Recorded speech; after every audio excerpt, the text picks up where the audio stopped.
Hello friend, आज बघा मी की नाही मटकी आणि बटाट्याचं कालवण बनवलं आहे. म्हणजे रस्सा भाजी म्हणू शकता तुम्ही. असं म्हणजे मिसळी आपण मटकीची आधी मी दाखवली होती, मोड आलेल्या मटकीची मिसळ. आणि आज मी बनवले ही बघा, बटाटा घालून चांगले मोड आलेल्या मटकीचं आहे ना कालवण बनवले. खूप छान असा तवंग आला याला.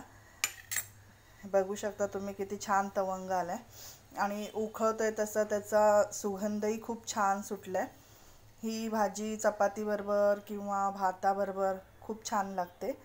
मी हिला बघा आपलं नॉर्मल कांदा खोबऱ्याचं वाटप असं लावून, आलं लसूण पेस्ट कांदा खोबऱ्याचं वाटप लावूनच ह्याचं रस्सा भाजी अशी केली आहे मी. हे बघू शकता किती छान मटकीला मोड आले. त्याच्यामध्ये एक टॅमॅटो एक बटाटा घालून मी अशी ह्याचं कालवण रस्सा भाजी बनवले. आणि उकळल्यावर थोडासा वरती गरम मसाला घातला आहे. फारच सुंदर असा कलर आला आहे. तुमच्याकडे मटकीची भाजी कशी बनवतात मला कमेंट करून सांगा.